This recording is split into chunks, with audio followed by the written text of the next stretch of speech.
Otherwise government image नहीं की गई है, तब वो उसके प्रमोट काम के लिए फिर टेस्टिंग हमने पिछले 2 दिन पहले ही कर दी। तो जो लाइनिंग नहीं जो कलेक्शन नहीं हुए तो उसको हम जल्दी करते हैं। तो पद संख्या 15 श्रीमती मुख्तार कौर, माननीय सदस्य जिला परिषद ग्राम। नमस्कार जी, पंजाब केसरी टीवी देख रहे सभी दर्शकों का स्वागत है। सोलन की जिला परिषद की बैठक यहाँ पर चली हुई है। आप तस्वीरें देख सकते हैं कि इस तरफ अधिकारी विभिन्न विभागों के विभागाध्यक्ष बैठे हुए हैं। बड़ी संख्या में आज विभागाध्यक्ष इस बैठक में पहुंचे हुए हैं। तो दूसरी तरफ आप देख सकते हैं कि जिला परिषद के सदस्य यहाँ पर बड़ी संख्या में उपस्थित हैं। और आज जिला परिषद की बैठक करीब लोकसभा चुनाव के बाद आज पहली बार हो रही है। आचार संहिता लगी हुई थी और बैठक में कई मुद्दे 3 वर्ष पुराने मुद्दे यहाँ पर लगी हुई।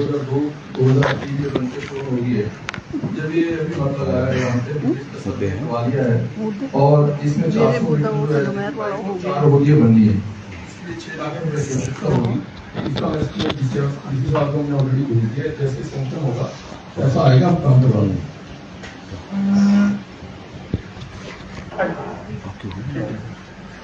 नेक्स्ट है मत संख्या 18 श्रीमती कल्पना ठाकुर, माननीय सदस्य जिला परिषद गिरी जल परियोजना की जो पाइपलाइन है।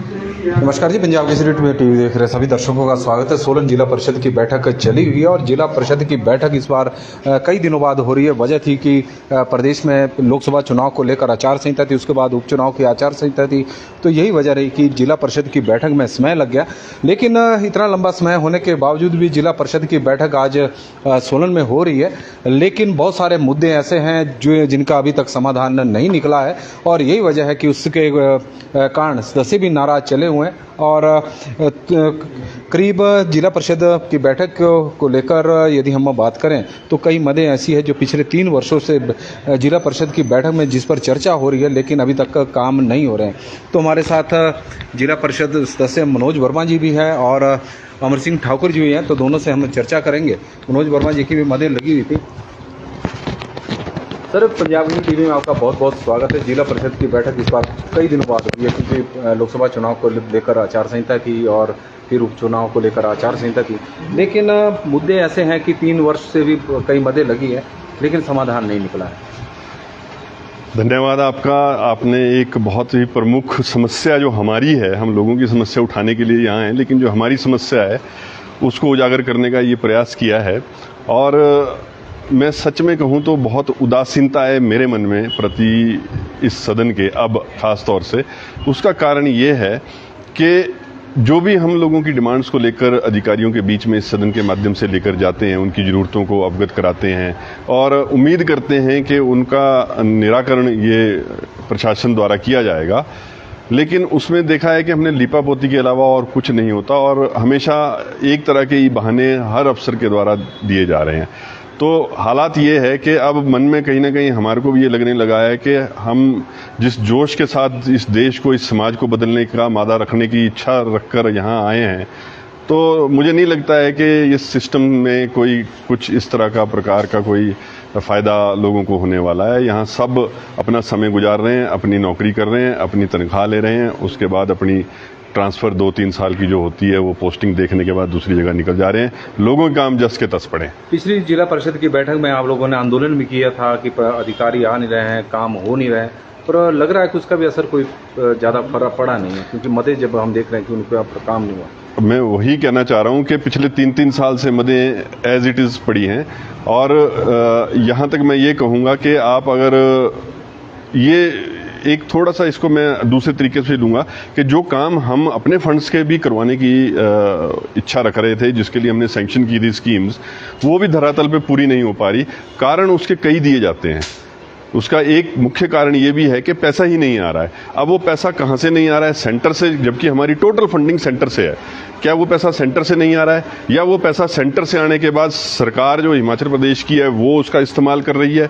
क्योंकि जो मदें या जो कार्य हमने पिछले वित्तीय वर्ष में सैंक्शन किए थे और वो कंप्लीट होने चाहिए थे, वो अभी तक शुरू भी नहीं हो पाए हैं। यदि हम बात करें तो जिला परिषद सदस्यों को कितना बजट मिल रहा है? तो अभी तक आपका टेन्योर भी काफ़ी लंबा हो चुका है अब, तो अभी तक कितना बजट मिला है?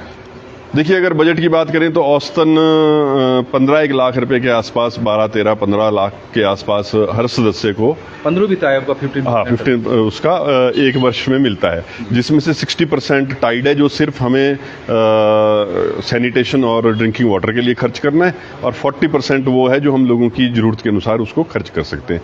लेकिन अगर आप स्थिति ये बात करना चाहेंगे कि उस टोटल बजट में से आज दिन तक अगर 3 साल बीत गए हैं तो 45 लाख रुपया हमारे पास आ चुका है, और खर्च धरातल पे कितना हुआ है तो मैं बोलूंगा कि उसका 20% भी अभी खर्चा नहीं हुआ है, वर्क्स कंप्लीट नहीं हुए हैं। पिछले एक वर्ष की तो मैंने बात बताई कि आपको अभी तक जो हमने सिर्फ टेंडर करके परचेज करनी थी, जिसमें सिर्फ एक टेंडर लगना था और हमने परचेज करना था, जैसे सोलर लाइटें थी या पानी के फिल्टर और कूलर थे। कि पंचायतें काम नहीं कर रही है या फिर जो रीजन हमें बताया जाता है वो तो यही बताया जा रहा है कि पैसा नहीं आ रहा है। पैसा नहीं। अब वो पैसा, मैंने जैसा पहले कहा कि पैसा सारी फंडिंग जिला परिषद की सेंटर से है, तो पैसा सेंटर से नहीं आ रहा है या सेंटर से आने के बाद सरकार, हिमाचल प्रदेश की जो सरकार है वो उस पैसे का इस्तेमाल कर रही है और आगे रिलीज नहीं कर रही है। ये एक अभी खोज का विषय है। जैसे ही जानकारी प्राप्त, जो मदद लगी थी तो उनका निकला कुछ सोल्यूशन? देखिए, मैं आपको सच्ची बात बोले, मैंने उदासीनता की बात करेंगे, आज की अगर आप मदद देखेंगे तो हमने कोई नए मदद दी ही नहीं है, क्योंकि हमें मालूम है कि देने का कोई अर्थ नहीं रह गया है, क्योंकि उसके ऊपर उसमें लिपापोती होती है, उसमें बहानेबाजी होती है, कार्य नहीं होता। आप देखेंगे जो पिछले 3 साल से लोगों की 4 साल से मदद चल रही हैं, उसमें वही स्थिति पहले दिन थी, वही स्थिति आज भी है। तो उसका कोई फायदा नहीं है कि हम यहाँ पर बेकार में किसी सवाल जवाब करते रहें। जब लोगों की इच्छा ही नहीं है काम करने की, तो हम अकेले क्या इस समाज के लिए कर पाएंगे। ठीक है सर, थैंक यू। और हमारे साथ अमर सिंह ठाकुर जी भी जुड़े हैं, जो कुनिहार जिला परिषद वार्ड के सदस्य भी हैं, और इनकी भी कई मदें यहाँ पर लगी हुई है जिस पर काम नहीं हुआ है। और ठाकुर साहब, मनोज वर्मा जी से भी बात हो रही थी तो उनका भी कहना है कि जब भी वो बात करते हैं तो फंड नहीं मिल रहा जिला परिषद की तरफ से, तो देरी कहाँ हो रही है? सेंटर से नहीं आ रहा है, कहाँ से स्टेट नहीं दे? देखिए, फंड्स की जो बात है तो उसमें जो मुझे मालूम है कि केंद्र से ये फंडिंग होती है। अच्छा। परंतु उसमें जो स्टेट है उसको वो पैसा खर्च करके पूरी रिपोर्ट जो है वो केंद्र को देनी होती है, और उसके मुताबिक जो है फंड्स जो है रिलीज होते हैं। तो जब से ये सरकार आई है तो इसमें इन्होंने पूरे प्रदेश में जो है वो फंड्स यूटिलाइज नहीं किए हैं, जिसके कारण हमारी फंडिंग रुक गई है। और 23-24 में जो हमें बजट अलॉट होना था उसमें उन्होंने 50% की कटौती कर दी। हमने जो मदें भेजी थी उसमें ये कहा गया कि इसको आधा करके भेजिए, ताकि हम आपको ये आधा पैसा भेज रहे हैं, उसको आप खर्च कीजिए। तो हमें बड़ी मुश्किल आती है कि हम किस तरह से लोगों को समझाएं कि अभी तो आपका पिछले साल प्रस्ताव भेजा था और वो काम नहीं हो रहा है, पैसा नहीं आ रहा है। तो ये सारा स्टेट गवर्नमेंट पे निर्भर है कि वो पूरे ज़िले में, जो जितने भी ज़िले हिमाचल प्रदेश के हैं और पंचायती राज में जो पैसा खर्च होना था वो प्रॉपर ढंग से हो नहीं रहा, और उसकी जो है रिटर्न जा नहीं रही है। इस वजह से पैसा जो है कम। सेल्फ बनाई थी तो कितने विकास कार्य की बनाई हुई थी? जो हमारी तो 3 वर्षों से मदें चली हुई है काम, लेकिन हमने उन मदों को पिछले मीटिंग में तो छोड़ ही दिया, ड्रॉप कर दिया कि इस पे काम होना नहीं है। हम कहा कि माथापच्ची किससे करें, अधिकारी आते नहीं हैं, आते हैं तो जिम्मेदारी से नहीं काम करते, कोई दूसरा क्लर्क या कोई आ जाता है जिसको पूरी नॉलेज नहीं होती है। तो इस तरह से हमें बहुत दिक्कत आ रही है, और हम समझते हैं कि हम भी इस सदन पे बोझ हैं और अधिकारी लोग इसको बिल्कुल भी गंभीरता से नहीं ले रहे हैं और ना कोई काम हो रहे। यदि हम देखें कि विभिन्न विभागों की तो बात छोड़ें, यदि हम ग्रामीण विकास के कर्मचारियों की भी बात करें, क्योंकि आपका काम धरातल पे दोनों नहीं करना है, तो उनमें भी कुछ ज़्यादा तेज़ी देखने को नहीं मिल रही है। अभी जो हमारा 2-2 वर्षों का फंड्स दिया हुआ है पंचायतों को, वो भी नहीं लगा है। प्रधान लोग वहाँ भी काम नहीं कर रहे या अधिकारी काम नहीं कर रहे हैं।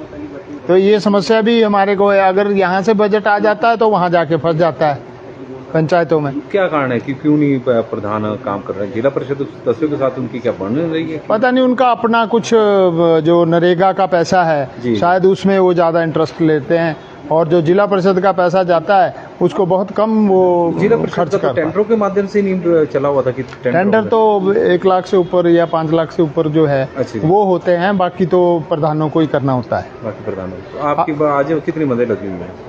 हमारी तो 3 मदें लगी थी, जो नई मदें हैं, बाकी पुरानी थी। हमारा सीवरेज का मामला कुनिहार का 3 वर्षों से मैं उठा रहा हूँ, परंतु उसमें कोई समाधान नहीं निकल रहा है। स्मेल दूर नहीं हो रही? स्मेल नहीं जा रही, स्मेल बहुत है। लोगों को वहाँ पर बैठ के, जो पड़ोसी घर है उनको खाना बनाना इतना मुश्किल है कि हम भी कई बार वहाँ गए तो बहुत मुश्किल से वहाँ से गुजरना पड़ता है। और जो रास्ता है वो लोगों का, गाँव का, तो लोग भी गालियाँ देते हुए वहाँ से जाते हैं। आप लोगों ने पिछली बार आंदोलन भी किया, प्रदर्शन भी किया कि अधिकारी काम नहीं कर रहे हैं, अधिकारी आ नहीं रहे हैं। अब अधिकारी आ रहे हैं लेकिन काम की स्पीड नहीं है, तो नहीं, क्या अधिकारी भी पूरे नहीं आ रहे हैं और काम तो कुछ हो ही नहीं रहा है। अब 9 महीने के बाद, जैसे मनोज जी ने बताया, मीटिंग हो रही है। 9 महीने बाद मीटिंग हो रही है? हाँ, क्योंकि बीच में आचार संहिता आ गई। अच्छा, तो इस तरह से कैसे होगा? और अधिकारी ये कहते हैं कि जी हम अगली मीटिंग में कर देंगे, वो 3 महीने के बाद वो चली जाती है। तो हमारा पूरा समय ऐसे ही बर्बाद हो गया और कोई कंक्रीट काम जो है वो हम नहीं करा पाए हैं। सर और नमस्कार जी, पंजाब केसरी टीवी देख रहे सभी दर्शकों का स्वागत है। जिला परिषद की बैठक इस वक्त चली हुई है और जिला परिषद की बैठक में कई मुद्दों पर इस वक्त चर्चा हो रही है। जिला परिषद सदस्यों का कहना है कि अब बैठक में उन्हें उदासीनता ही होने लगी है, क्योंकि उनके काम हो नहीं रहे। 6 महीने से पिछले 3 वर्षों से लगातार मामले वो उठा रहे हैं, लेकिन उन पर कोई चर्चा नहीं हो रही, उन पर काम नहीं हो रहे। चर्चा भले ही यहाँ पर हो रही है।